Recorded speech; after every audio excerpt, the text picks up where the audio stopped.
સિટીમાં રેસિંગ કરતા વિદ્યાર્થીઓની કાર પલટી, ધોરણ 12ની વિદ્યાર્થીનીનું મોત, 3 ઇજાગ્રસ્ત।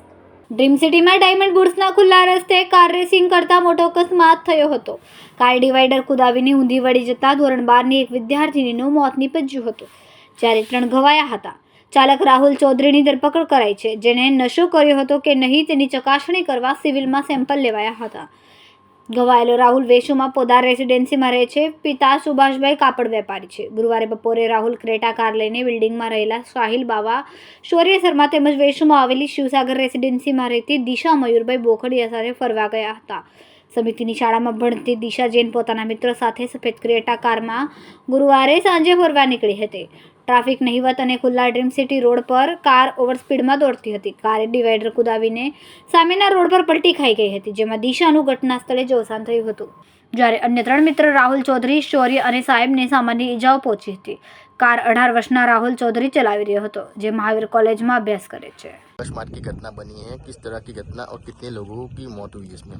ये सूरत में सूरत डायमंड बुर्स है, उसके पीछे जो नए रोड डेवलप हो रहे हैं, इसमें 4 स्कूल के बच्चे थे, अलग अलग स्कूल के हैं चारों। वो एक क्रेटा गाड़ी लेके वहाँ पे आए और वो गाड़ी बैलेंस बिगड़ने की वजह से वहाँ पे पलट गई और एक बच्ची है दिशा जैन करके, ये स्मृति स्कूल उदना में पढ़ती है, 17 साल की बच्ची है। इसकी on the spot he death हो गई और साथ में 3 बच्चे और थे। एक 18 साल का है राहुल चौधरी नाम है, ये भगवान महावीर कॉलेज में पढ़ता है और ये गाड़ी ड्राइव कर रहा था उस टाइम पे। साथ में 2 और बच्चे थे, एक 17 साल का है जो दिल्ली पब्लिक स्कूल में पढ़ रहा है, एक 16 साल का है जो अग्रवाल विद्या विहार में पढ़ रहा है। ऐसे 4 बच्चे थे। वो बच्चे की ऑन द स्पॉट डेथ हो गई। बाकी लोगों को माइनर इंजरीज हैं, ज़्यादा गंभीर इंजरी नहीं है। तो इनका अलग अलग हॉस्पिटल में इनके परिजन और दोस्त इनको लेके गए। तो अभी सब जगह पर पुलिस की टीम भेज के उनका स्टेटमेंट लिया जा रहा है और हमने FSL को, RTO इंस्पेक्टर इन सबको बुलाया है। तो सुबह एक बार यहाँ घटना स्थल का प्रॉपर तरीके से यहाँ के डाटा लेकर के स्किड मार्क्स वगैरह देख के एनालिसिस करेंगे कि किस तरह से ये बना होगा। सर, जिस तरह से खुला रोड है और यहाँ पर रिस्ट्रिक्टेड एरिया है, ये बच्चे क्या ओवर स्पीडिंग कर रहे थे या फिर रेसिंग लगा रहे थे, ऐसी कुछ आशंका? गाड़ी ने एक साइड से गाड़ी ने डिवाइडर जंप करके गाड़ी दूसरी साइड में गई और दूसरी साइड में पलटी है। तो संभव है कि उनका स्पीड ज़्यादा होगा या फिर उनका बैलेंस बिगड़ा होगा।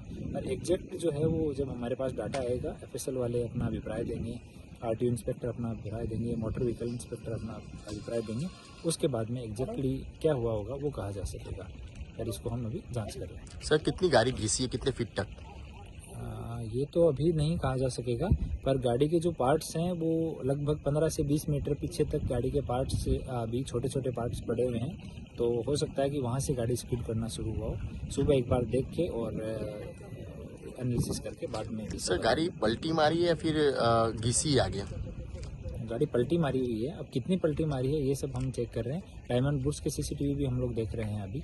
तो अगर उसमें किसी CCTV में ये घटना स्थल है, ये कवर होता है, ये काफ़ी पीछे का एरिया है, तो यहाँ व्हीकल की, पब्लिक की एंट्री बहुत कम है।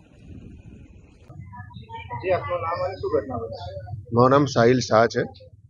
મારી કઝિન બેનનું નિધન થયું છે, અકસ્માત નિધન થયું છે એક્સિડન્ટથી। અને હું તમને બધાને એ જ વિનંતી કહું છું, છોકરા છોકરી જેને પણ લાઇસન્સ તમે આપો, ગવર્મેન્ટ લાઇસન્સ આપો તો બહુ નિયમ ચોકસાઈ સમજી વિચારીને તમે લાઇસન્સ આપો અને એ લોકોને જાણ કરો, એમને સમજ પાડો કે તમે ઓવર સ્પીડ ગાડી ના ચલાવો અને જગ્યા જગ્યાએ માર્કિંગ કરો કે 80ની સ્પીડ, 60ની સ્પીડ, મોટા અક્ષર લખો, સ્પીડ લિમિટ એરિયા। હું આ જ મેસેજ આવું સમાજને આપવા માંગુ છું અને અમારી બેન ખોવી છે।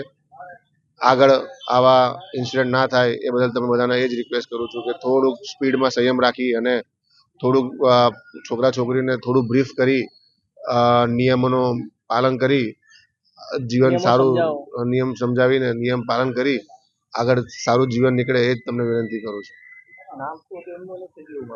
મારી કઝિન બેનનું નામ હતું દિશા શાહ, ઉંમર 17 વર્ષ હતી।